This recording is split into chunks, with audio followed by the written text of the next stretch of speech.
In the mist-shrouded valley of Silver Pine Basin, a young widow tends to her garden, her delicate hands moving with practiced grace among the vegetables.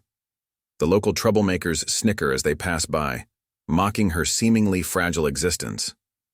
They don't know those same hands once earned her the nickname Swan-Eye Sarah in 3 territories, her shots so precise they could split a playing card at 100 paces. They're about to learn that some legends don't die. They just learn to blend in. Before we jump back in, tell us where you're tuning in from, and if this story touches you, make sure you're subscribed because tomorrow, I've saved something extra special for you.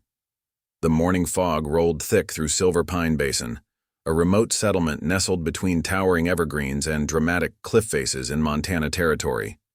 Sarah Blackwood's modest farmhouse stood at the edge of town, its weathered walls and carefully tended garden a testament to quiet perseverance. Every morning she would emerge at dawn, her dark hair tied back simply, her movements carrying a grace that seemed at odds with the rough frontier life. To most folks in town, she was just Thomas Blackwood's widow, the quiet woman who sold her vegetables at the Sunday market and kept mostly to herself. They whispered about her sometimes, how young she was to be widowed, barely 26, how she insisted on living alone despite the dangers that lurked in these wild territories. Old Mrs. Henderson at the general store would often try to set her up with passing traders or settled ranchers, unable to understand why such a beautiful young woman would choose solitude. The children of Silver Pine knew her differently. To them, she was Miss Sarah, who always had fresh-baked cookies in her apron pocket and could tell the most fascinating stories about the wilderness, which berries were safe to eat, how to read weather in the clouds, and where to find the prettiest wildflowers. Little Emma Carter, a precocious 10-year-old with untamable red hair, had taken a particular shine to the young widow, often spending her afternoons helping in the garden or listening to Sarah's gentle instructions about herb lore and frontier wisdom. Most days followed a peaceful rhythm in Silver Pine Basin. Sarah would tend to her vegetables in the morning, the rich Montana soil yielding abundant crops under her careful attention. Sometimes she'd venture into the surrounding forest, gathering medicinal herbs and wild mushrooms that she'd sell to Doc Wilson for his practice. The townsfolk had grown used to her quiet competence, the way she could predict storms before they hit, how she never seemed rattled by the wolves that sometimes howled too close to town. What none of them knew, not the gossips, not the children, not even kind old Mrs. Henderson, was that Sarah Blackwood's gentle demeanor masked a lifetime of stories that would make even the bravest souls think twice. The delicate way she handled her garden tools disguised the fact that those same hands could handle a rifle with deadly precision. The quiet watchfulness they mistook for widow's grief was actually the careful observation of a woman who'd never lost her edge, despite choosing to sheathe her skills in silence. Only Thomas had known the full truth of who she was, and he'd taken that secret to his grave 3 years ago. Sometimes, in the deepest part of night, she'd take out the old newspaper clippings hidden in her hope chest, touching the faded headlines that told of Swan-Eye Sarah and her legendary marksmanship. She'd trace the words that spoke of justice delivered with surgical precision, of a woman who could shoot the flame off a candle without disturbing the wick. But those days were behind her now, or so she thought. The peace of Silver Pine Basin shattered the day Marcus Mad Dog Murphy and his gang rode into town. They were the kind of men who mistook softness for weakness, who saw a woman living alone as an easy mark. Murphy, with his expensive Eastern clothes and gold-plated gun belt, carried himself with the arrogant swagger of someone used to taking what he wanted.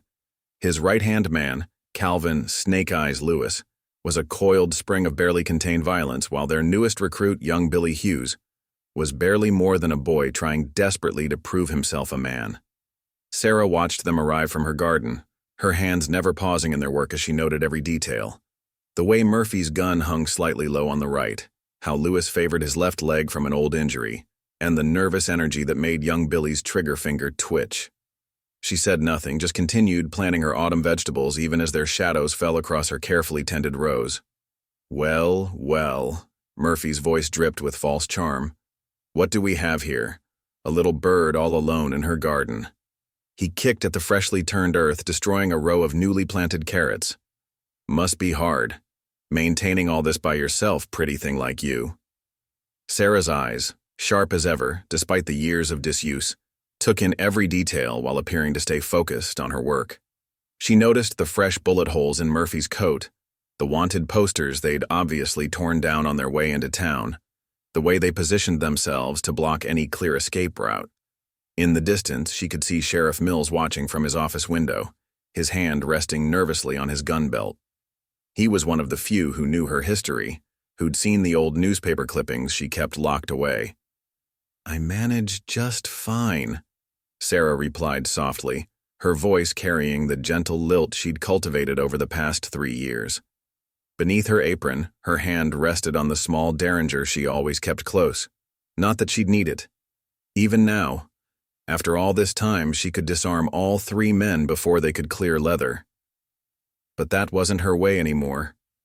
Hadn't been since Thomas died. Young Emma Carter watched the scene unfold from behind the water barrel near the general store, her small hands gripping the wood tightly. She'd never seen Miss Sarah look anything but kind and gentle, but something in the widow's posture now reminded her of the mountain lion she'd once glimpsed in the forest, quiet, still, but somehow more present than ever. "Maybe you need a man around," Snake Eyes Lewis drawled, moving closer to Sarah's garden patch. His spurs jangled discordantly against the peaceful morning air. "A place like this, a pretty widow like you, ain't safe on your own." He reached down and plucked a ripe tomato from its vine, taking a deliberate bite that sent juice running down his chin. Sarah's fingers tightened almost imperceptibly on her trowel, but her voice remained soft as mountain mist. "The garden provides all the company I need, Mr. Lewis." She noted how his eyes widened slightly at the use of his name. She wasn't supposed to know who they were, of course. A slight miscalculation, but one she could smooth over.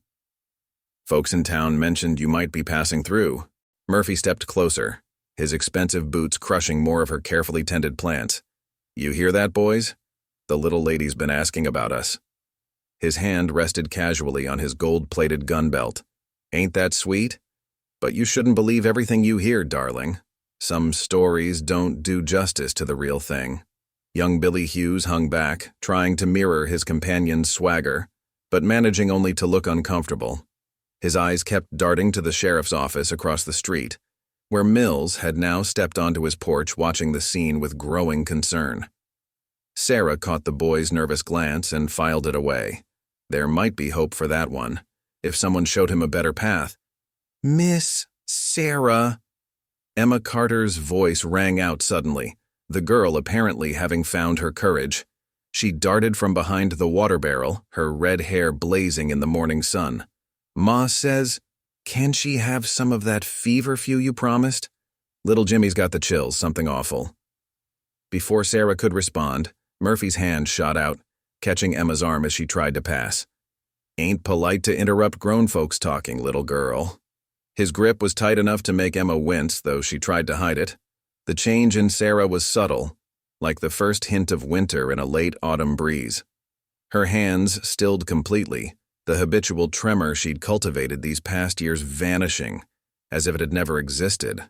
When she spoke, her voice carried the same gentle tone, but underneath it ran something harder than Montana granite. "Mr. Murphy," she said quietly, rising from her garden with fluid grace, "you'll want to remove your hand from that child." Maybe it was something in her voice, or perhaps some deep animal instinct for survival, but Murphy's hand dropped away from Emma's arm.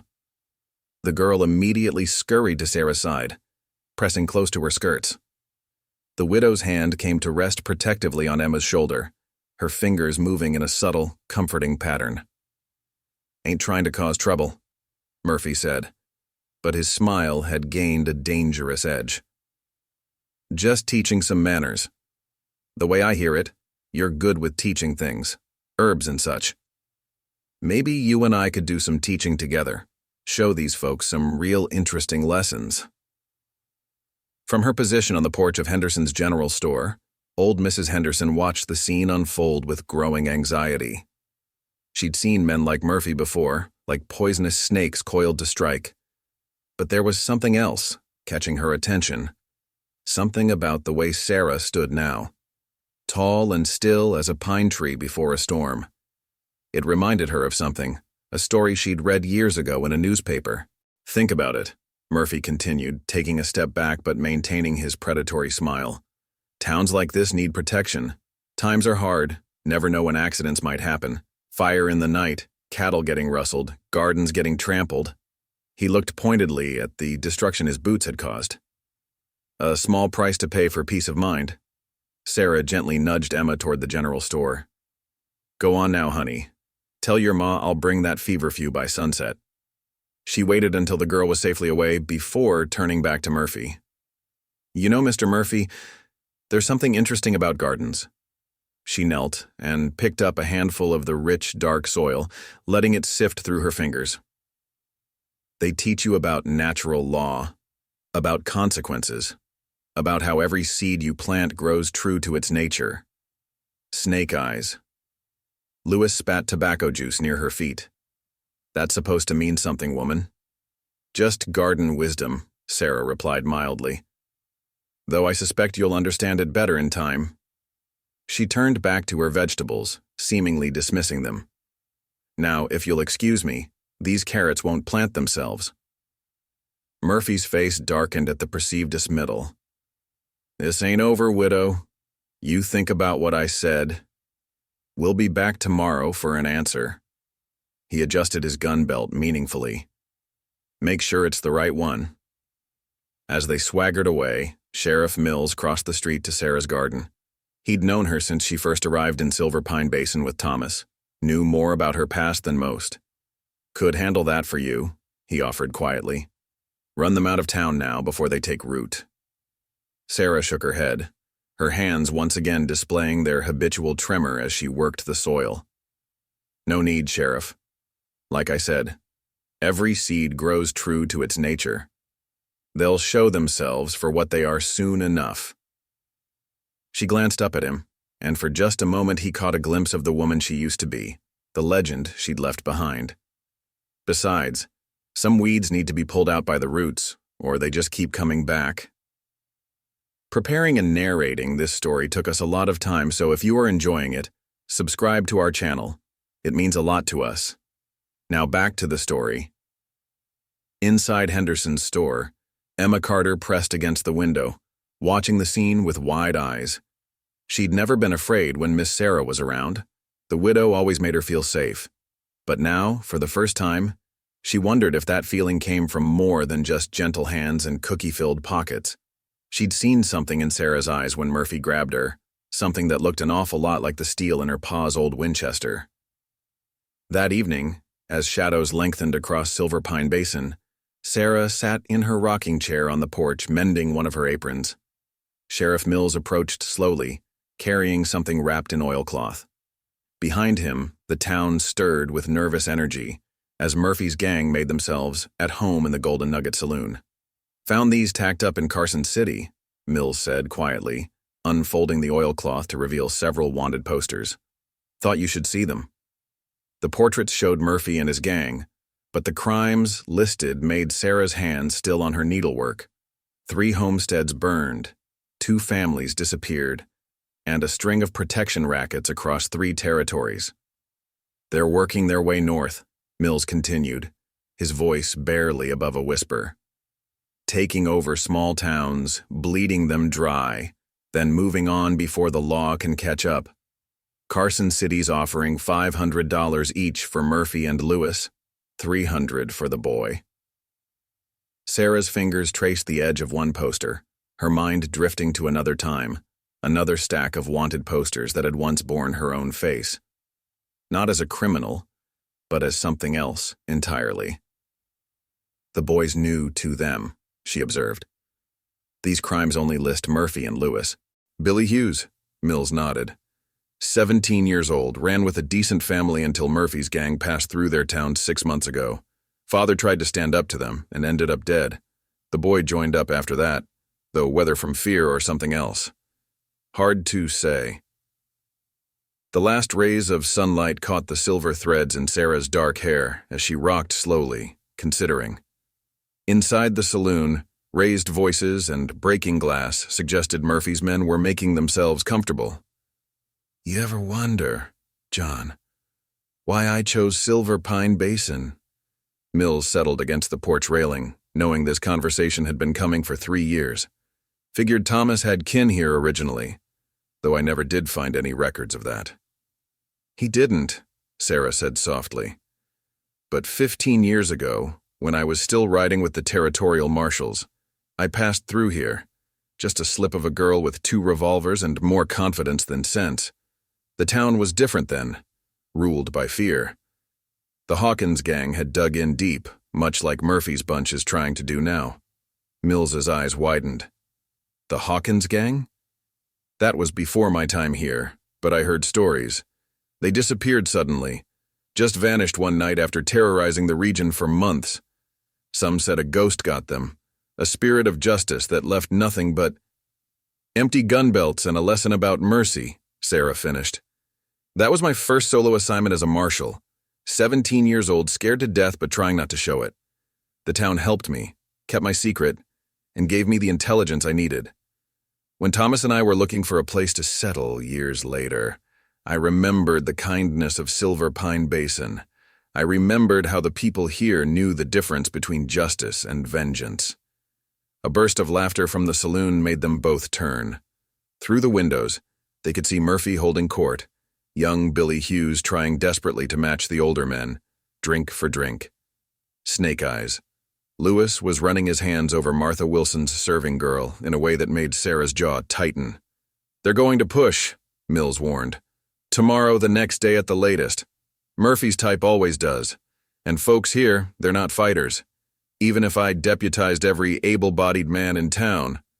No, Sarah cut him off gently. No deputies, no possessions. There's been enough death in this territory. She set aside her mending and stood, moving to the edge of the porch. In the twilight, her shadow stretched long across her garden, and for a moment Mills could have sworn it took the shape of a younger woman, straight-backed and steel-eyed. Besides, she continued, I made a promise to Thomas. No more gunfights, no more bounties, no more Legend of Swan Eye, Sarah. Her voice caught slightly on the old nickname. He worried, you see. Said that kind of life would catch up with me eventually, that we deserved peace. And now? Mills asked quietly. Sarah's eyes tracked young Emma Carter as the girl hurried past the saloon, clearly frightened by the rowdy men inside. Now I'm thinking that peace isn't just the absence of violence. Sometimes standing up is the only right choice left. She turned back to her porch, but instead of returning to her rocking chair, she moved to a weathered trunk tucked in the shadows. Mills had always wondered about that trunk, had seen her open it late at night when she thought no one was watching. John, she said softly, I need you to do something for me. That big cottonwood tree out by Peterson's old place, the one that got struck by lightning last spring. What about it? At first light, before Murphy and his boys wake up, set up some empty bottles on the broken branches, different heights, different distances, then spread word in town, quiet-like, that anyone who wants to see something interesting might want to take a walk out there around noon. Mills studied her face in the growing darkness. Sarah, if you're planning what I think you're planning. Sometimes, John, the best way to prevent violence is to remind certain people why they shouldn't start it in the first place. She opened the trunk just enough for him to catch a glimpse of well-oiled leather and the gleam of polished steel. I won't break my promise to Thomas. There won't be any gunfights. But there's no harm in a little target practice, is there? Just a widow keeping her hand in, so to speak. As Mills walked away, Sarah remained on her porch, watching the stars emerge. Her hands had stopped trembling entirely now, and her fingers moved in old, familiar patterns at her sides. The quick draw exercises she'd practiced every night in secret for 3 years, keeping her skills sharp while pretending to leave them behind. Dawn painted Silver Pine Basin in shades of rose and gold, the morning mist clinging to the ground like a whispered secret. Sarah stood in her kitchen, measuring herbs into small paper packets. Feverfew for the Carter boy, chamomile for Martha Wilson's nerves, yarrow for Doc Wilson's medical stores. Her movements were precise, unhurried, though her mind worked like a well-oiled machine. Through her window, she watched Sheriff Mills and young Tom Peterson quietly setting up bottles along the lightning-struck cottonwood. Just as she'd asked, the morning light caught the glass, sending scattered rainbows across the dew-covered grass. Each bottle was placed with careful consideration, some at impossible angles, others barely visible behind branches or leaves. The town was stirring slowly, deliberately quiet as Murphy and his gang slept off their night of carousing. Sarah had heard the commotion from the saloon well into the small hours, breaking furniture, frightened screams from the serving girls, Murphy's voice growing louder and meaner with each passing hour. She'd stayed on her porch until the last light went out, counting weapons, noting positions, watching young Billy Hughes slip away early, looking sick from more than just the whiskey. A soft knock at her back door pulled her from her thoughts. Emma Carter stood there, her red hair hastily braided, eyes wide with worry. "Miss Sarah, Ma says to tell you Jimmy's fever broke, but—" She hesitated, twisting her apron between small fingers. "But what, sweet girl?" Sarah set aside her herbs, noting how Emma's wrist showed fresh bruising where Murphy had grabbed her. "But Snake Eyes Lewis was asking about you at breakfast. Said some things?" Emma's voice dropped to a whisper. "Mean things? About how he's going to teach you proper respect when they come collecting today. And Murphy, he had this look in his eye, like my pa's old wolf dog used to get before it went bad." Sarah knelt down to Emma's level, her voice gentle but firm. "Emma, I want you to do something very important for me. Take this packet of herbs to your mother, then gather as many children as you can find. Tell them there's going to be a special lesson at the old cottonwood around noon. Can you do that?" Emma nodded solemnly. "What kind of lesson, Miss Sarah?" "One about consequences," Sarah replied, her eyes drifting to the trunk in the corner. "About how some people mistake kindness for weakness, and how that's the last mistake they ever make." After Emma left, Sarah opened the trunk fully for the first time in 3 years. The familiar smell of gun oil and leather rose up like a memory. Beneath her gardening aprons and Thomas's old shirts lay the tools of her former trade, a gun belt of tooled leather, supple despite its age, holding 2 perfectly maintained Colt revolvers. Their pearl handles had been dulled with boot black to prevent glare, a trick she'd learned the hard way in her martial days. She lifted out a smaller box, opening it to reveal rows of carefully arranged ammunition. Not the standard lead balls most gunslingers used, but custom-made rounds she'd designed herself, each one precisely weighted and balanced. Thomas had called them her garden seeds. "Plant them right," he'd said, "and they'd grow into something remarkable."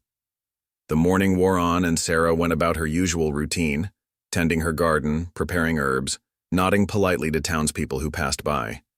But there was a difference in how she moved now, a fluid grace that spoke of muscles remembering their true purpose. The tremor in her hands had vanished entirely, replaced by the rock-steady confidence that had once made her famous. Around 11, Murphy's gang began emerging from the saloon, bleary-eyed and mean-spirited. Sarah watched through her window as Snake Eyes Lewis grabbed Martha Wilson's arm, demanding breakfast be brought to their rooms.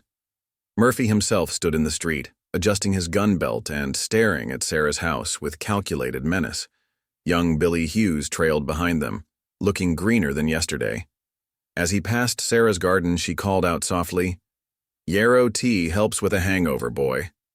Cleanses the blood of poison." Both of them knew she wasn't just talking about the whiskey. By 11:30, a curious thing was happening in Silver Pine Basin. People were casually, quietly making their way toward the old cottonwood. Not in groups that would draw attention, but ones and twos, taking roundabout paths, carrying baskets or tools as if on everyday errands.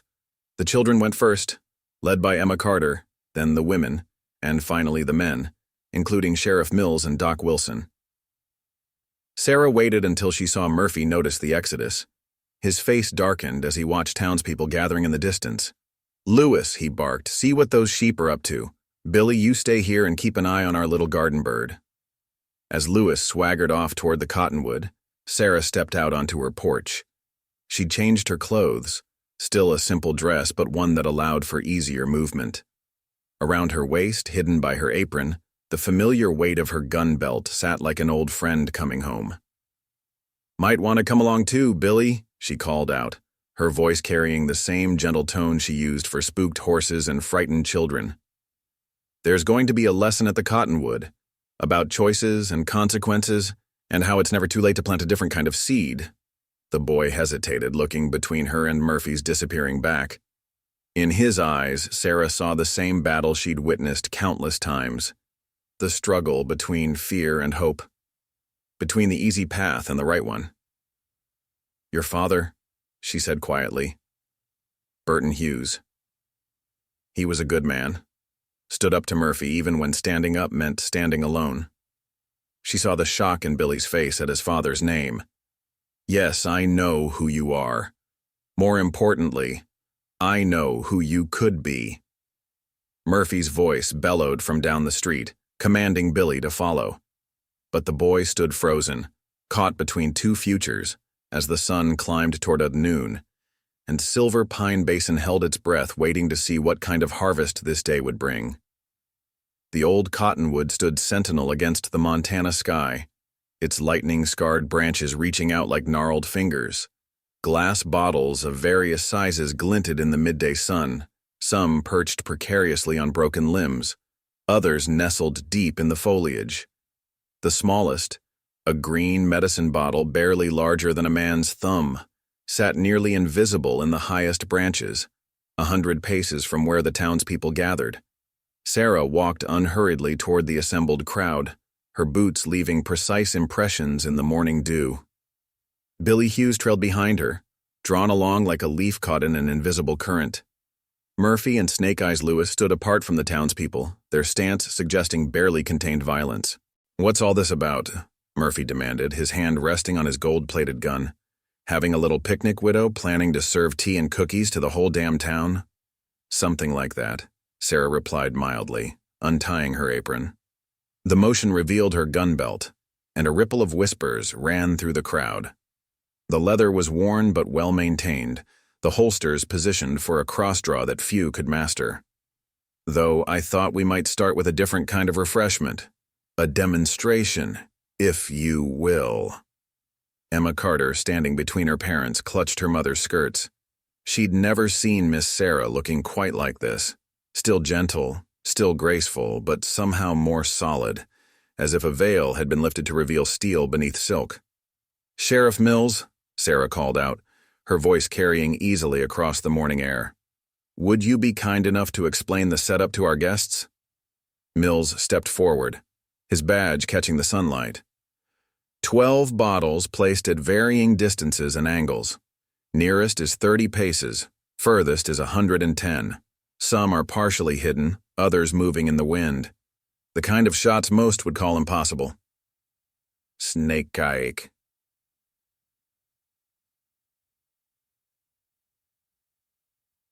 Lewis spat into the grass. "And what? The little widow's going to show us her garden tricks? Teach us about planting seeds?" His laugh was ugly, but there was something uncertain in his eyes as he studied Sarah's stance. "No," Sarah said quietly. "I'm going to teach you about consequences. About what happens when men mistake kindness for weakness." Her hands hung loose at her sides, nowhere near her guns. "Billy, remember what I said about choices? Watch carefully now. This is what your father died protecting, not just his family, but the right to choose what kind of man you become." The transformation happened in the space between heartbeats. Sarah's gentle demeanor didn't change, but suddenly she seemed to occupy more space, as if her presence had expanded to fill the clearing.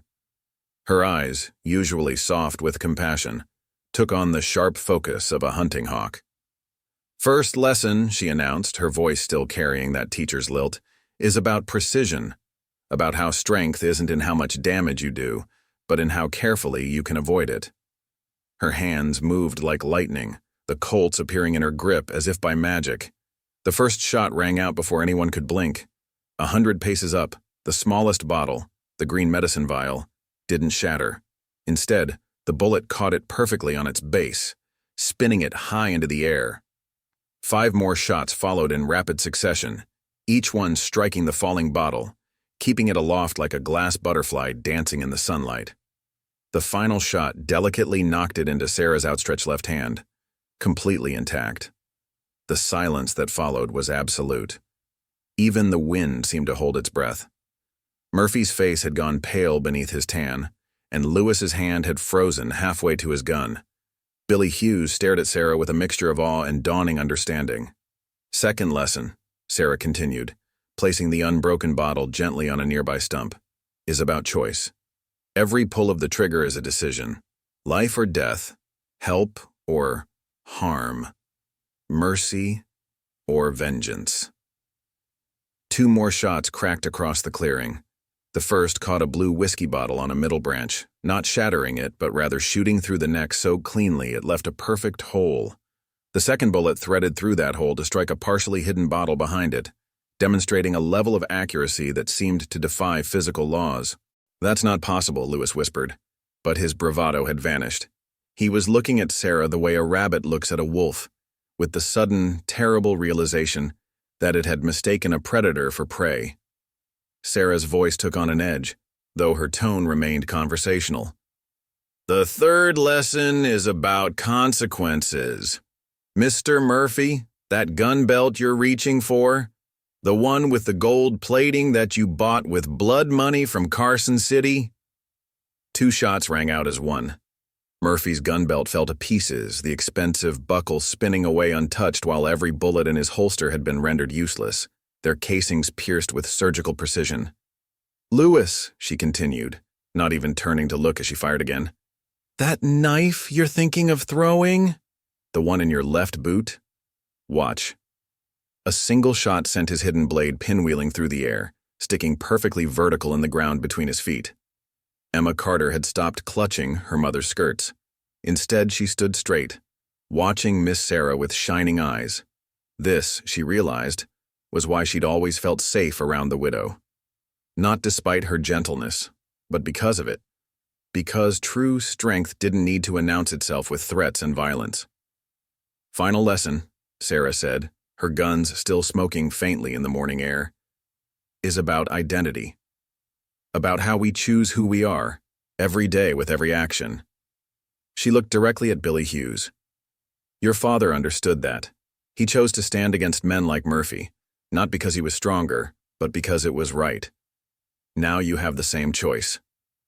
The young man's hands trembled as he unbuckled his gun belt, letting it fall to the grass.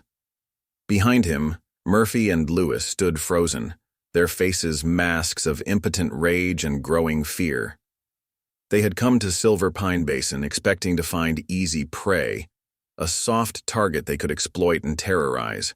Instead, they had stumbled into the den of a legend who had chosen peace but never forgotten how to defend it.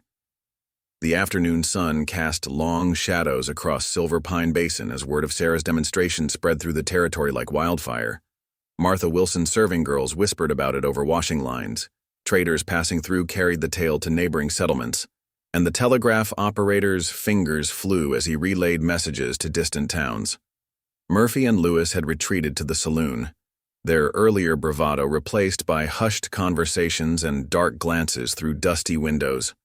Their world had shifted, the easy prey they'd marked having revealed herself as something far more dangerous.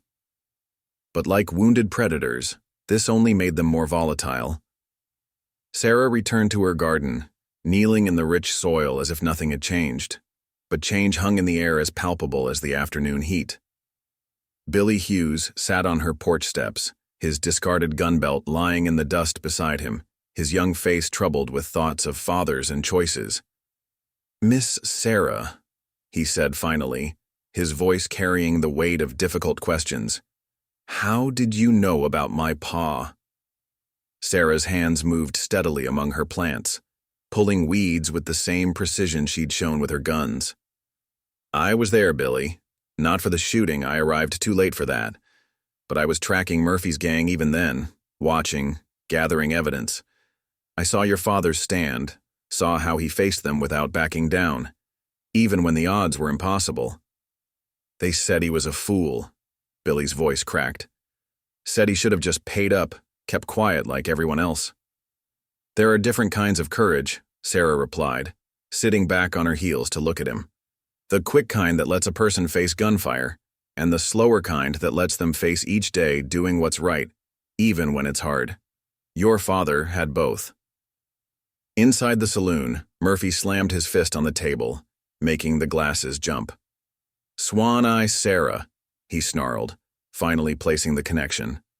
The marshal who cleaned out the Copper Canyon gang. They said she retired years ago, married some farmer, and vanished. Lewis paced the floor, his usual swagger replaced by nervous energy. That was her? The one they called the Ghost of Justice? Hell, Murphy, we can't stay here. You saw what she did out there. Nobody's that fast, that accurate. We're not running, Murphy's voice dropped to a dangerous whisper. You think I'm going to let some widow make fools of us? Let her destroy everything we've built? She might be good, might even be the best, but she's got weaknesses now. Roots. People she cares about.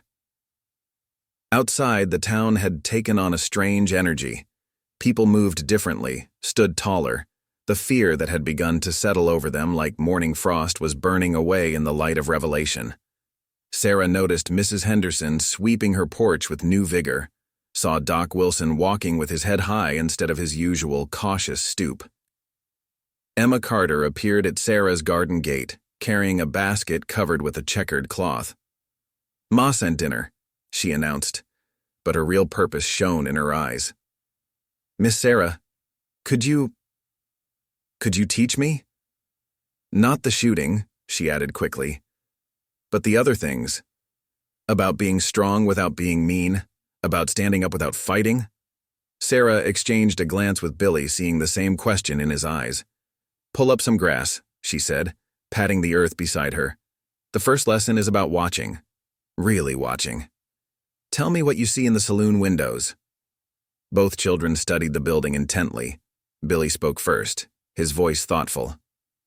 Murphy's got them all upstairs, in the corner rooms. Keep looking down at your house like he's planning something.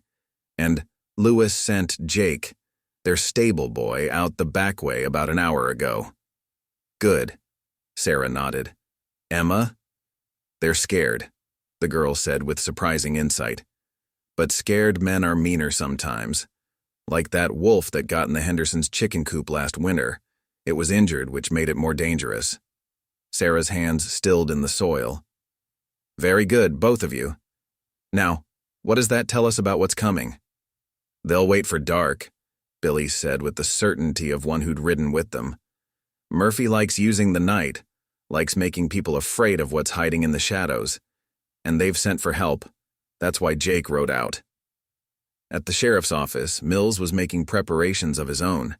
He'd seen the look in Murphy's eyes, recognized the desperation of a man whose power base was crumbling. Sarah, he called from across the street. Got a wire from Carson City. Jake was spotted heading south at full gallop. You know what that means. Sarah stood, brushing soil from her skirts. The setting sun caught her face, highlighting the quiet determination in her expression. It means Murphy's calling in his whole gang. How many, John? Reports say he's got at least 15 more men scattered through the territory. Mean ones, killers, all of them.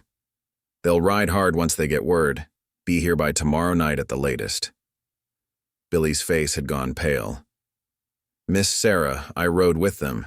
These aren't just gunmen, they're butchers. Towns that resist, they don't just rob them, they make examples of them.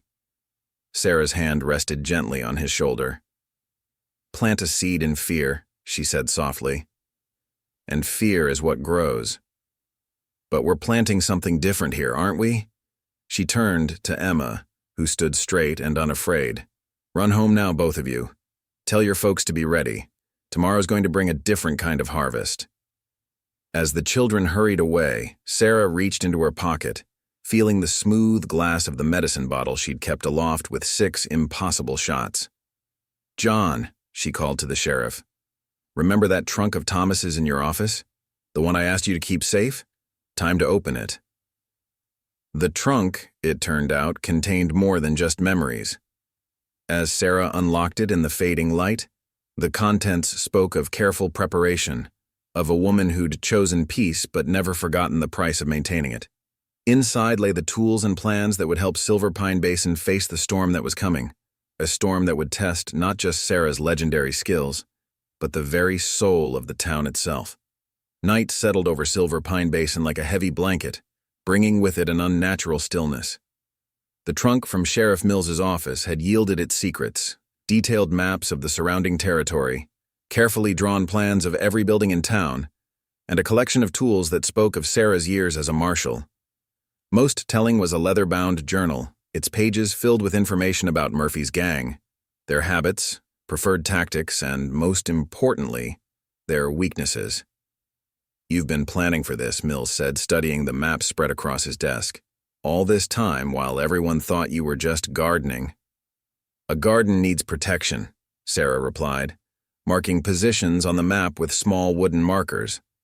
Sometimes from frost, sometimes from drought, sometimes from men who'd destroy it. Her fingers traced the routes into town. "They'll come from 3 directions. Murphy's taught them to split up, surround their targets." In the shadow of the sheriff's office, Billy Hughes watched Sarah work, his young face intent. "The south trail through Baker's Canyon," he offered quietly. "That's their favorite approach. Natural cover, high ground for shooters." Sarah nodded approvingly. "Good. What else?" "They'll send scouts first, probably already have. They like to know exactly who's where before they move." Billy's voice grew stronger as he spoke, sharing knowledge that had once burdened him but now might help save lives. "And they'll wait for full darkness. No moon tomorrow night." At the saloon, Murphy and Lewis remained sequestered upstairs, but their tension radiated through the town like heat from a fire. Sarah had positioned Emma Carter's older brother Thomas on watch, his young eyes sharp in the gathering darkness. The boy had his father's steady nature and his sister's keen observation skills. "Miss Sarah," Thomas called softly from his post. Ryder coming in fast from the south, trying to stay hidden in the tree line. Sarah's hand rested briefly on her gun, then relaxed. "Let him come. First messenger of the night. Won't be the last." She turned to Billy. "What message do you think Jake's bringing back?" Billy's face darkened. "Numbers, positions, who's armed, who isn't. And—" he hesitated. "Who to target first. Murphy likes to break a town's spirit before he breaks its bodies." Inside her house, Sarah had gathered the town's key defenders. Doc Wilson, whose steady hands had patched up more than his share of gunfight victims. Martha Wilson, whose saloon had ears in every corner. Mrs. Henderson, who knew every hiding place a child might need in the coming darkness. And Tom Peterson, whose mill overlooked the main approach to town. "They'll expect us to fortify the obvious places," Sarah explained, her voice calm as she laid out her plan. "The sheriff's office, the bank, the main street. But we're not fighting their kind of battle. Tonight, we're going to teach them about a different kind of strength." She pulled out another map, this one showing the town's less obvious features. "Martha, your cellar connects to the old mining tunnels, doesn't it? And Tom, that grain chute in your mill, it's still operational?" As they nodded, her plan began to take shape in the minds of her listeners. "The children?" Mrs. Henderson asked, her concern evident. "Emma's already organizing them." Sarah smiled slightly. "They'll be our eyes and ears, using routes too small for grown men to follow. Billy's showing them how to move unseen. He knows all the tricks Murphy's men will be looking for." The night deepened, and Silver Pine Basin transformed. Not into a fortress, as Murphy's men might expect, but into something far more subtle. Garden tools became signal markers. Children's play routes became escape paths. Even Sarah's beloved garden played its part. Certain plants carefully moved to guide approaching feet where she wanted them. "Miss Sarah," Emma slipped into the house, her red hair darkened with dust from crawling through her assigned observation post. "Billy says to tell you they're moving supplies up to the high ground above Baker's Canyon, rifles mostly, and something in heavy crates." Sarah's eyes met Mills across the room. "Dynamite," they said together. Billy nodded grimly, confirming their suspicion. They used it in Carson City, he explained. When the bank vault wouldn't open, didn't care about collateral damage. Sarah's hands moved across her gun belt, checking each round with practiced care. They're used to being the only ones who know what's coming, she said softly. Used to having all the advantages. But tomorrow night we're going to show them what grows from the seeds of underestimation. As midnight approached, Sarah stood on her porch one last time, watching Murphy's saloon window. The lamp there had burned steady for hours as the gang leader plotted what he thought would be the destruction of Silver Pine Basin. But Sarah saw something else, shadows moving in patterns that suggested confusion, frustration. Murphy was used to terrorizing ordinary towns, not facing an opponent who could read his every move before he made it. I see why Thomas loved you, Mills said quietly, joining her on the porch. Not just for the kindness or the garden or the quiet strength, but for this. The way you can turn fear into hope, weakness into strength. Sarah's hand touched the worn wood of her porch railing, feeling the years of peace she and Thomas had built here. Tomorrow night, John, we will find out if love for a place, for a community, is stronger than hate and greed. Murphy thinks he's calling the tune, but he doesn't understand every garden grows according to its nature. We've planted courage here, and cooperation, and care for each other. Let's see what kind of harvest that brings. In their hiding places throughout the town, children whispered signals, passed messages, watched, and waited. In barns and basements, townspeople prepared spots of refuge and resistance. And in her garden, Sarah's herbs swayed in the night breeze, their familiar scents mixing with the tang of gun oil and the metallic promise of approaching storm. The next day dawned blood-red, the sunrise painting Silver Pine Basin in ominous hues. Sarah stood in her garden, seemingly absorbed in her morning routine, but her eyes constantly scanned the horizon. Through the town's carefully orchestrated network of watchers, she tracked the arrival of Murphy's reinforcements, not as one large group that would draw attention, but in twos and threes, slipping in through back trails and hidden approaches. 4 more just came in through Peterson's old logging road, Emma reported, appearing suddenly at Sarah's side like a small ghost. The girl had taken to her role as messenger with remarkable skill. Carrying long rifles, dressed like ordinary travelers, but Billy says he recognizes them from his time with the gang. Good eye, Sarah nodded, pulling a carrot from the earth with deliberate care. What else? They're spreading out, just like you said they would, taking rooms at Martha's, the boarding house, even Old Man Jensen's barn, acting like they don't know each other, but Thomas saw them passing hand signals when they thought nobody was watching. Sarah's fingers cleaned the soil from the carrot with practiced movements. To anyone watching, she appeared completely absorbed in her task. And Murphy? Still in his room. But he's smiling now, Miss Sarah. That means smile, like when he grabbed my arm. Emma's voice carried a tremor at the memory. Sometimes, Emma, a smile is just another kind of weapon, Sarah said softly. Like any weapon, its power depends on whether you let it frighten you. She reached into her apron pocket and pulled out a small package wrapped in waxed paper. Take this to your mother. Tell her it's time to start brewing what we discussed. As Emma darted away, Sheriff Mills approached his grave. There are 17 new faces in town since sunrise, all of them carrying hardware, all of them with that look about them. Sarah, these aren't just gunmen, these are killers.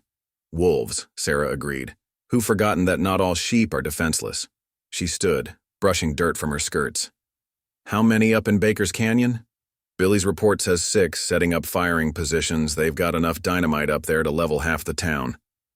Mills's hand rested nervously on his gun. If they start throwing that down during the fight, they won't. Sarah's voice carried quiet certainty. Because there won't be a fight, John, not the kind they're expecting anyway. Inside the saloon, Murphy gathered his core group in his private room. Through carefully positioned observers, Sarah tracked their movements, their preparations. Lewis had regained some of his swagger, bolstered by the arrival of reinforcements. But there was a new edge to his movements, a tension that spoke of wounded pride seeking revenge. "Got the whole town surrounded now, boss," one of the newcomers reported, a scarred man they called Apache Jack. "Every route covered, every high point manned. That widow might be good with a gun, but she can't watch every direction at once." Murphy's laugh carried through the window, deliberately loud enough to be heard. "Come sunset, we'll show this town what happens to people who don't know their place, and that precious garden of hers. We'll salt the earth when we're done." In her hidden observation post beneath the water tower, Emma shivered at Murphy's words. But then she saw Miss Sarah in her garden, calmly harvesting vegetables, and remembered what she'd said about different kinds of strength. The girl's small hands recorded every movement, every word, in a notebook Sarah had given her. Not just what Murphy's men said, but how they said it, the subtle tells that revealed their true intentions. Through the afternoon, Sarah's preparations continued, disguised as ordinary activities. Martha Wilson's kitchen produced an unusual amount of coffee, laced with herbs that would dull reflexes and slow reactions when consumed. The children, playing their usual games, subtly rearranged boxes and barrels to create cover and concealment exactly where Sarah wanted them. Billy Hughes moved through town with new purpose. His knowledge of Murphy's tactics now turned to the town's advantage. "They'll wait until full dark," he told Sarah as they met briefly in her kitchen. "Hit all at once, from every direction. It's how they broke Carson City. Nobody knew where to turn, where to fight back." "And that's what they expect us to do," Sarah replied, measuring herbs into small sachets. "Fight back in panic, in confusion. But we're not going to fight, Billy. We're going to harvest." The young man's brow furrowed. "I don't understand." Sarah's hands moved surely among her herbs. "When you harvest, timing is everything. Pick too soon, the fruit isn't ready. Too late, it's spoiled. But choose the right moment." Her eyes met his. "Everything falls naturally, exactly as it should." As evening approached, Murphy's men grew bolder, more visible. They wanted the town to see them, to feel the noose tightening. They swaggered through the streets, making sure their guns were visible, their intentions clear. But they didn't notice how the townspeople moved with quiet purpose, how children slipped through secret passages carrying messages and supplies, how every defensive position they'd chosen had been subtly prepared for them. In her garden, Sarah continued her work, seemingly oblivious to the gathering storm. But her vegetables weren't the only things she'd been carefully tending. Throughout Silver Pine Basin, seeds of resistance had been planted, nurtured, and were about to bloom in ways Murphy's gang could never expect. "Miss Sarah," Emma's voice came one last time as the sun began to set. "Everyone's in position, just like you planned. The special tea has been served at every saloon and boarding house. And Billy says to tell you, the wolves are gathering for the hunt." Sarah's hands finally stilled in the soil.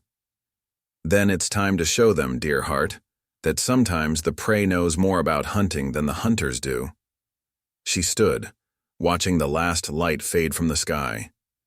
In the growing darkness, Silver Pine Basin held its breath, waiting for the harvest Sarah had spent 3 years preparing to reap.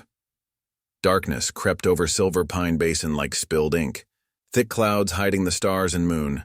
The town appeared deserted with only a few lights burning in scattered windows. Murphy's men moved through the shadows, taking their positions with the practiced ease of predators closing in for the kill. None of them noticed how the town's usual nighttime sounds had changed. No dogs barking, no late-night conversations from the saloon, no creaking shutters in the wind. Sarah sat in her darkened house, her rocking chair positioned away from any windows. Her guns rested in their holsters, untouched for now. She didn't need them yet. Everything was proceeding exactly as she'd planned. First group moving into position at the livery. Emma's whisper came through a carefully concealed speaking tube, an old mining tool Sarah had repurposed. "They're doing something with the horses. Billy says they're spooking them on purpose." "Good," Sarah replied softly. "Let them think their distractions are working." "Martha, how's our special brew settling?" Martha Wilson's voice came through another tube. "Half the gang's been drinking it all afternoon. complaining about the coffee tasting strange, but too mean and proud to stop. Starting to see the effects. They're getting clumsy, sluggish. Apache Jack could barely climb the stairs to his room. In the saloon, Murphy gathered his core group for final instructions, unaware that every word carried clearly to Sarah's ears through the town's hidden network of observers.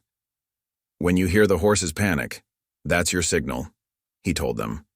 "Hit every house, every shop. Make it fast. Make it loud. I want chaos, understand? Nobody knows where to run, where to hide." Lewis, his eyes bloodshot from too much of Martha's special coffee, grinned meanly. "What about the widow?" "She's mine. Got a score to settle after that show she put on." "Nobody touches her until I say," Murphy snapped. "She's got secrets we need. Government connections, marshal contacts. Once we break her, this whole territory opens up for us." Sarah's fingers moved slowly over her gun belt, checking each bullet more by touch than sight. "Emma, tell Thomas it's time, just like we practiced." Through the darkness, a child's voice began to sing, a simple lullaby that carried clearly in the night air. Another voice joined in from a different direction, then another.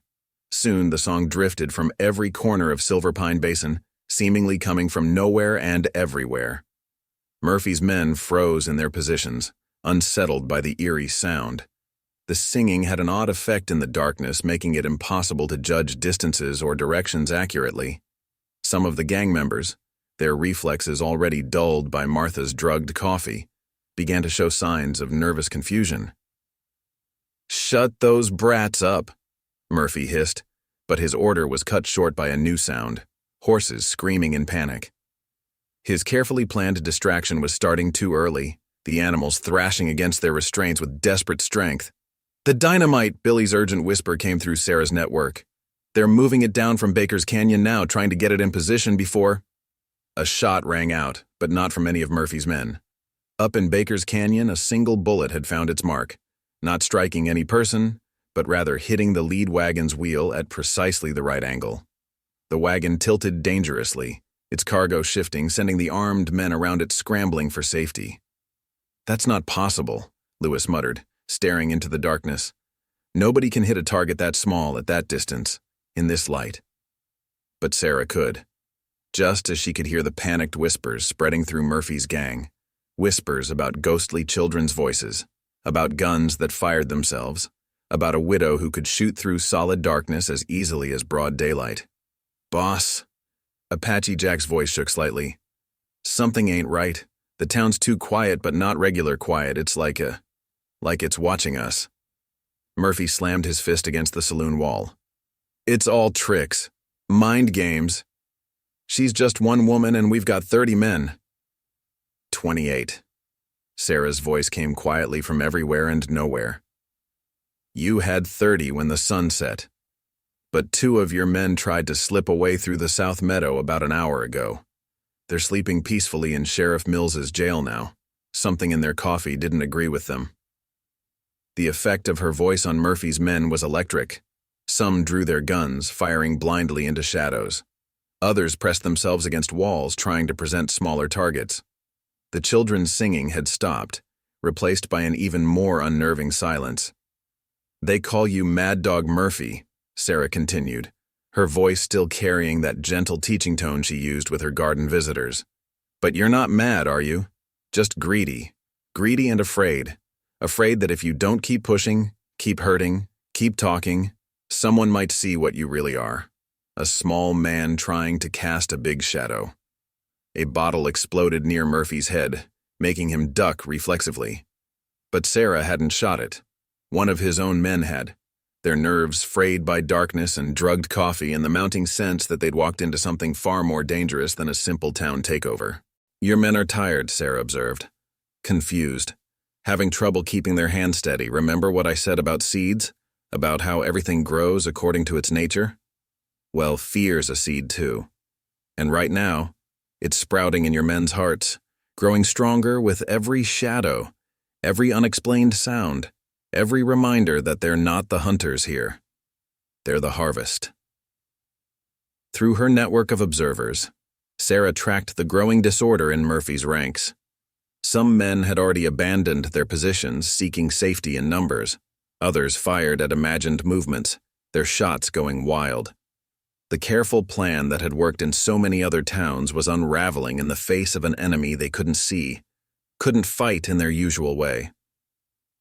In her darkened house, Sarah finally stood, her movement silent as falling snow. "Time for the next phase," she whispered into her speaking tube.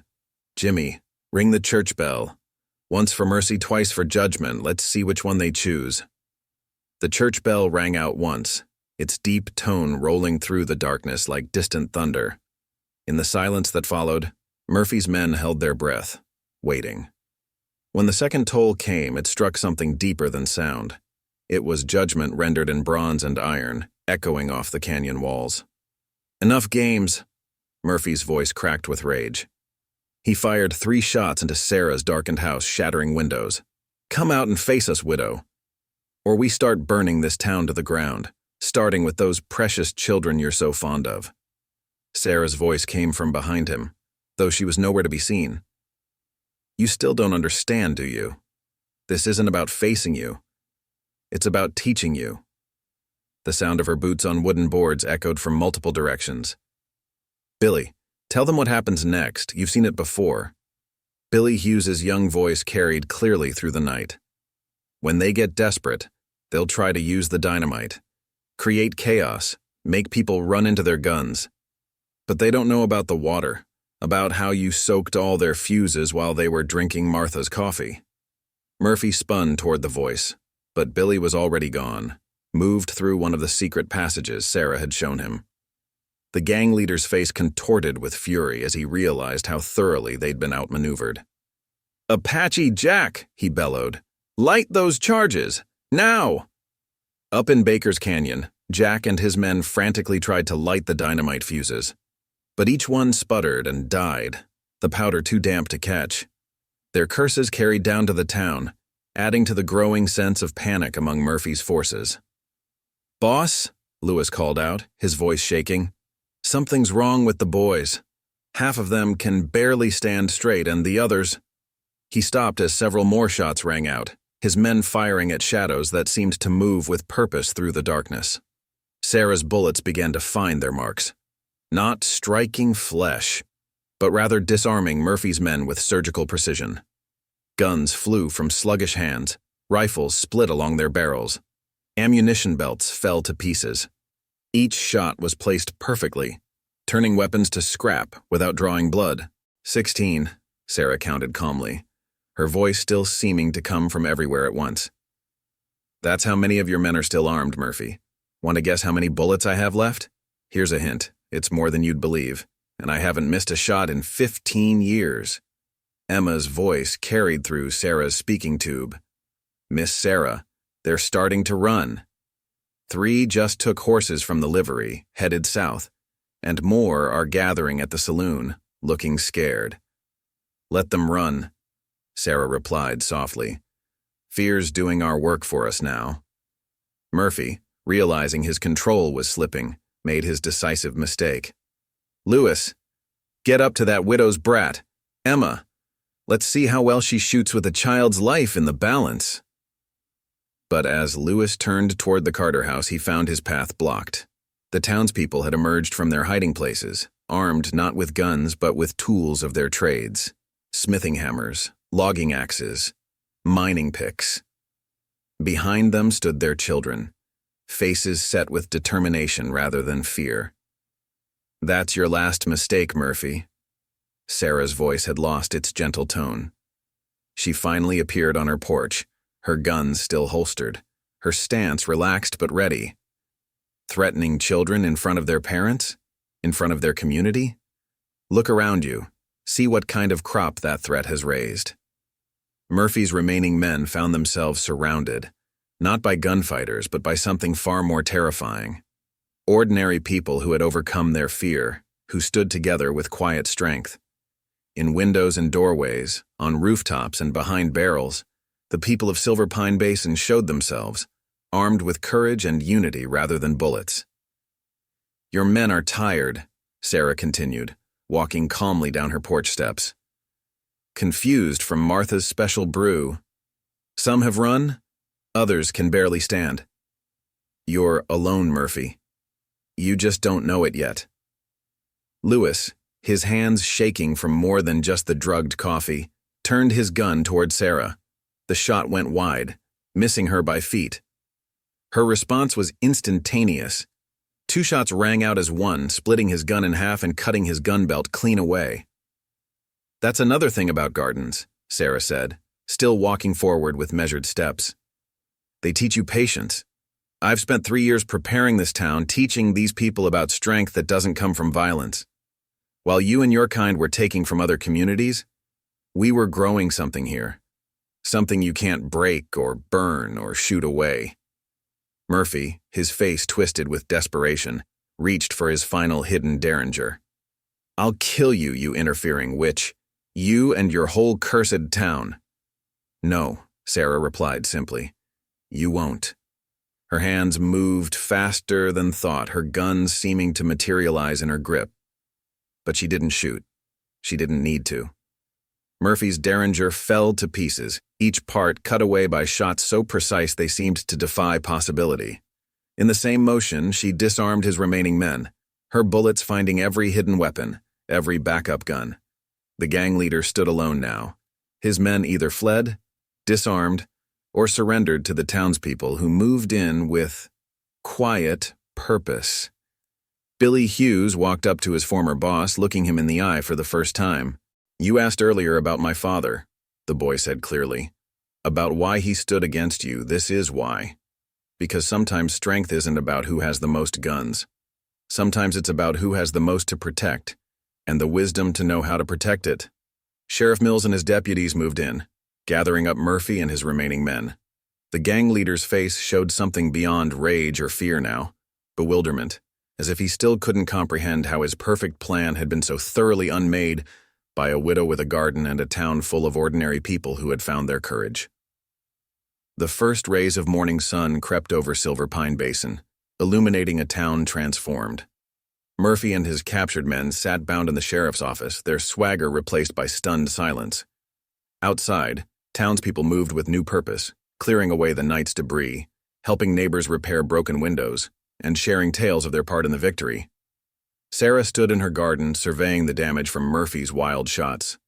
Several of her vegetable rows had been trampled, and bullet holes peppered her porch, but the roots remained strong. Like the town itself, her garden would recover, perhaps growing stronger for having weathered the storm. "Miss Sarah!" Emma called out, running up with something clutched in her hands. "Look what we found in Murphy's room at the saloon." She held out a stack of wanted posters and newspaper clippings yellowed with age. Each one told a piece of Sarah's story. The legend of Swan Eye Sarah, the marshal who'd cleaned out the worst gangs in 3 territories without taking a single life. "I knew I'd seen your face before," Martha Wilson said, joining them at the garden gate. 15 years ago, in a newspaper my late husband brought home. They called you the ghost of justice, said you could shoot a man's gun to pieces without drawing blood, that you taught mercy as often as you dealt with judgment. Sarah took the clippings gently, her eyes distant with memory. That was a different life, a younger woman's life, full of quick draws and quicker decisions. She looked up at her house, at the town beyond. Thomas helped me see there were other ways to fight darkness. That sometimes the strongest weapon is teaching others to find their own strength. Billy Hughes approached cautiously, his former gun belt still lying in the dust where he'd dropped it. "Is that why you did it this way? You could have shot them all last night, but it ended quickly." "Violence breeds violence," Sarah replied, kneeling to straighten a fallen tomato plant. "Every shot fired in anger plants seeds of more anger, more shooting. But show people a different way." She gestured at the townspeople working together, at children playing openly in the streets again. That plants something that keeps growing. Sheriff Mills arrived with news from his telegraph office. Word spreading fast, Carson City's sending officials to collect Murphy and his men. But that's not all. Seems our night's work solved more than just our own troubles. 3 other towns were on Murphy's list, all preparing for the same kind of takeover. when his reinforcements didn't show up, when runners brought word of what happened here. Those towns found their courage too, Sarah finished quietly. Sometimes all people need is to know it's possible to stand up, to choose a different way. Throughout the morning, more stories emerged. How young Thomas Carter had helped redirect Murphy's scouts with false trails. How Mrs. Henderson had hidden crucial supplies in plain sight, disguised as ordinary goods in her store. How Doc Wilson's knowledge of herbs had helped Martha create her special brew, dulling the outlaw's reflexes without causing lasting harm. "You taught us all," Emma said, helping Sarah replant damaged sections of her garden. "Not just about standing up to bad men, but about being strong in quiet ways." Sarah smiled, showing Emma how to properly support a bent stem. "And you all taught me something too. When Thomas died, I thought I had to choose between who I was and who I'd become. But this town showed me that sometimes the best path is growing into something new while keeping your roots strong." Near noon, a crowd gathered outside the jail, as Murphy and his captured men were loaded into prison wagons. The gang leader, his arrogance finally broken, looked at Sarah with a mixture of fear and bewilderment.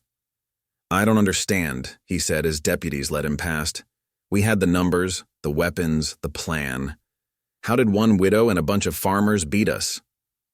"Because you only saw what you expected to see," Sarah replied, her voice carrying the same gentle tone she used for teaching garden lessons. "You saw a widow tending her garden, and missed the marshal teaching an entire town how to grow strong. You saw farmers and shopkeepers, and missed the courage they were cultivating. Every garden holds secrets, Murphy. The trick is learning to look beneath the surface." As the wagons rolled away, Billy approached Sarah again, his young face troubled with important questions. "What happens now?" "To me, I mean, after everything I did with them." "That depends," Sarah said, reaching into her apron pocket. She pulled out a handful of seeds, offering them to him. "These are from my hardiest plants. The ones that survived winter frost and summer drought. They look simple, ordinary, but with proper care, with the right teaching." She pressed them into his hand. "What do you say, Billy? Ready to learn about growing something new?" The boy's fingers closed carefully around the seeds, and for the first time since Sarah had known him, his smile reached his eyes. Behind them, Emma was already organizing other children to help repair the garden, their small hands working with determined purpose. Sheriff Mills watched the scene with thoughtful eyes. "You knew, didn't you? From the moment Murphy rode into town, you had this planned. All of it. The herbs, the children's network, the speaking tubes. 3 years of preparation, just in case." Sarah's hands moved surely among her plants, setting right what the night's chaos had disturbed. "A garden needs tending, John. So does justice. So does peace. I may have put down my marshal's badge, but I never stopped protecting what needed protecting. I just found a different way to do it." Around them, Silver Pine Basin hummed with renewed life. The morning's light revealed not just a town that had survived, but one that had blossomed under pressure, proving that the strongest growth often comes after the hardest trials. The weeks following Murphy's defeat brought changes to Silver Pine Basin, subtle as spring flowers pushing through thawing ground.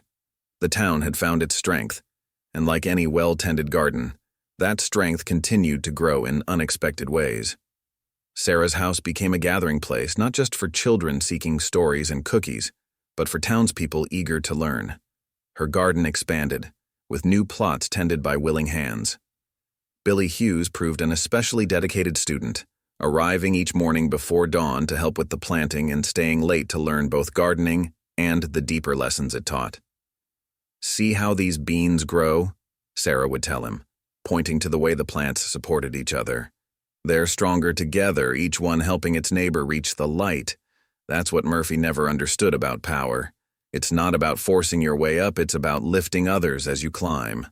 Emma Carter had appointed herself Sarah's unofficial apprentice, not just in herbcraft, but in the art of quiet observation. The speaking tube network, once used for defense, now carried children's laughter and town news. The girl had started her own notebook, recording not just events, but the subtle changes in people and places that others might miss. "You've got a good eye," Sarah told her one afternoon. watching Emma sketch detailed maps of the town's hidden passages. Sharp eyes aren't just for shooting. They're for seeing what needs tending, what needs protection, what needs room to grow. Word of Silver Pine Basin's transformation spread through the territory. Traders brought stories of other towns standing up to bullies, finding their own ways to grow strong. Sarah's mail began to include letters from distant communities seeking advice not on gunfighting, but on building the kind of unity that had defeated Murphy's gang. One crisp morning, Sheriff Mills found Sarah in her garden, teaching Billy and Emma about crop rotation. "Got some interesting news from Carson City," he said, holding up a telegram. "They're organizing a territorial meeting. Want to talk about new ways of keeping peace in small towns. They're asking for you specifically, Sarah. Not as a marshal, but as someone who knows how to grow protection from the ground up." Sarah's hand stilled in the soil. "What did you tell them?" "Told them I'd ask. But I also told them you might send someone else, someone who's learned your lessons firsthand." He nodded toward Billy, who was showing younger children how to properly support growing vines. The boy had changed markedly since that night. The nervous energy that had made him reach for a gun had been channeled into more productive pursuits. He'd started a program teaching town children about safety, about watching out for each other, about the difference between strength and force. "Maybe," Sarah said thoughtfully, watching Billy work, "he's growing into something new, something better than what Murphy tried to make him. They all are." Indeed, Silver Pine Basin itself had bloomed in unexpected ways. Martha Wilson's saloon had become a true gathering place, where people shared not just drinks but ideas about protecting their community. Doc Wilson and Mrs. Henderson had started a weekly meeting, where townspeople could learn about herbs, healing, and the quiet ways of building resistance to trouble before it took root. The Children's Network, once used for surveillance, had evolved into a sophisticated system of mutual aid. Emma's young messengers now carried news of who needed help with harvests, whose roof needed mending, and whose families could use extra supplies. The town had learned that true security grew from taking care of each other. "Thomas would be proud," Mills said softly, watching the activity in Sarah's expanded garden. "Not just of how you protected the town, but of what you helped it become." Sarah touched the worn wood of her porch railing, feeling the years of peace and purpose it represented. "He always said I'd find a way to blend both sides of myself, the marshal and the gardener. Took me a while to understand what he meant." Inside her house, the trunk that had held her marshal's equipment now stored seeds and garden tools, though her guns remained well maintained, a reminder that some gardens needed different kinds of tending. The newspaper clippings about Swan Eye Sarah had been joined by new articles. Stories about a town that had found a different way to fight darkness, about a widow whose garden grew more than just vegetables.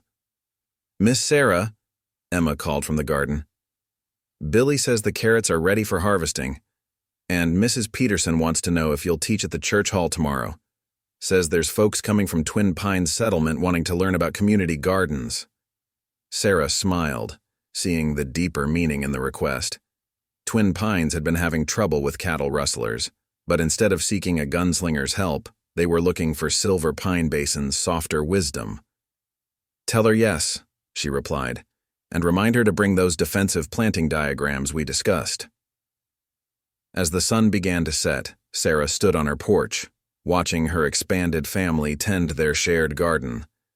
Billy was teaching younger children about proper tool care, his hands sure and gentle where they had once been nervous and quick to violence. Emma sat with her observation notebook, recording not just events but the subtle ways the town had changed, understanding that history needed both tending and remembering. "A garden's never really finished," Sarah told them as they gathered for their evening lesson. "It needs constant care, constant attention. But if you tend it right, if you teach others to tend it with you, it grows strong enough to weather any storm.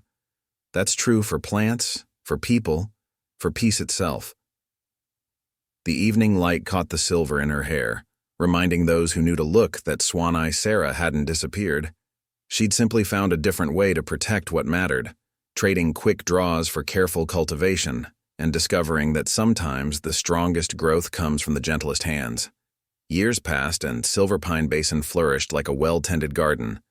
The town became known not just for its safety, but for its way of maintaining that safety through unity and wisdom rather than force. Sarah's garden expanded into a teaching space where people from across the territory came to learn about more than just plants. One crisp autumn morning, a decade after Murphy's defeat, Emma Carter stood at Sarah's garden gate, now a young woman of 20. Her red hair was tied back practically, and her ever-present notebook had been joined by a leather pouch containing herbs and seeds. She watched as Sarah, her dark hair now fully silver but her movement still graceful, taught a group of visitors from a neighboring settlement. "You see," Sarah was saying, demonstrating with her garden tools, "strength isn't always about who has the fastest draw or the most guns. Sometimes it's about knowing when to plant, when to tend, and when to stand together." Her hands, still steady after all these years, moved through the soil with practiced wisdom. Every garden teaches us this if we're willing to learn. Billy Hughes, now the town's deputy sheriff, joined Emma at the gate. He'd grown into a steady man, respected not for his gun but for his quiet way of handling trouble before it could take root. The nervous energy of his youth had transformed into purposeful calm, and his former gang affiliations were nothing more than cautionary tales he shared with young people at risk of choosing the wrong path. "Got word from Carson City," he told Sarah as the visitors departed. "Murphy's getting released next month. Served his time, they say." His hand didn't move to his gun, as it once might have. Instead, he pulled a seed packet from his pocket, a habit he'd learned from Sarah. Sarah nodded, unsurprised. "And?" "He's asking to come here, not to make trouble," Billy added quickly. "Says he wants to understand. About that night. About how one widow and a town of farmers broke something in him that needed breaking." Emma's hand tightened on her notebook, but Sarah merely smiled. "Everything grows according to its nature," she said, using one of her favorite teachings. "Even people can grow into something new if given the right soil and care. Isn't that right, Billy?" The young deputy nodded, remembering his own transformation. "Should I tell them yes?" "Tell them," Sarah replied, "that Silver Pine Basin's garden always has room for new growth. Even the hardest ground can be cultivated with patience and proper tending." As Billy left to send the telegram, Emma helped Sarah with her afternoon harvesting. The town had changed so much in 10 years. The speaking tube network had evolved into a proper telephone system, though children still ran messages for the joy of it. The defensive positions they'd once used against Murphy's gang were now picnic spots and meeting places, though their strategic value wasn't forgotten. "Miss Sarah," Emma said, carefully recording the day's yields in her notebook, "that story you told the visitors, about choices and consequences. You left out the part about how you knew Murphy's gang was coming 3 years before they arrived." Sarah's eyes crinkled with approval. "Sharp eyes, Emma, always seeing what others miss." "Yes, I knew. The same way I know you're planning to take what you've learned here and start something similar in Copper Creek next spring." Emma blushed. "How did you—" "The same way I knew about Murphy. Watch long enough, tend carefully enough, and patterns emerge, like reading weather in clouds or growth in soil." Sarah straightened, surveying her garden. "That's what I've really been teaching all these years. Not just about plants or protection, but about paying attention. About seeing the seeds of trouble before they sprout, and knowing how to tend hope instead." Later that evening, as sunset painted the sky in shades of gold, the town gathered for its weekly community meal in Sarah's expanded garden. Children played among the raised beds, their games incorporating the observation skills Sarah had taught their parents. Adults shared news and plans, their conversations flowing with the easy rhythm of people who knew their strength lay in unity. Sheriff Mills, his hair now as silver as Sarah's, sat with her on her porch.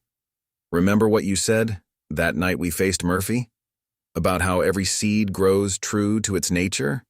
Sarah nodded, watching Billy teach a group of children the difference between beneficial herbs and harmful ones.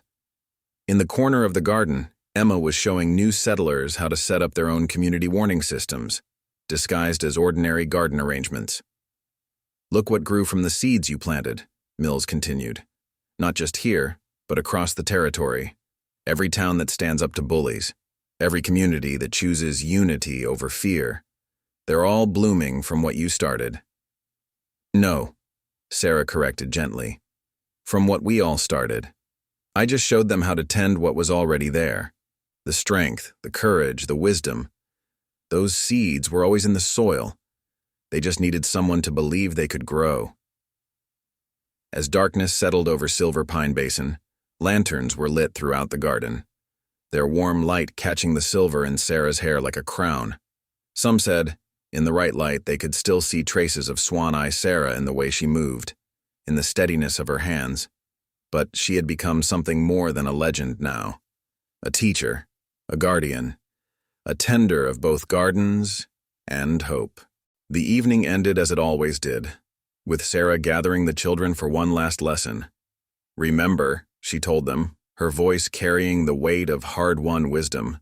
The strongest things grow slowly, root deeply, and bloom not just for themselves but for all who need their shelter.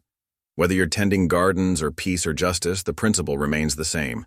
Every seed we plant, every choice we make, grows into tomorrow's harvest. And in the gentle Montana night, Silver Pine Basin stood as living proof of her words. A town that had learned to grow strong without growing hard, to stand firm without standing alone, and to tend the seeds of peace with the same care as their gardens. The legend of Swan Eye. Sarah hadn't ended. It had simply grown into something new, something that would continue to bloom long after she was gone, in every garden where people chose to plant hope instead of fear. Up next, you've got 2 more standout stories right on your screen. If this one hits the mark, you won't want to pass these up. Just click and check them out.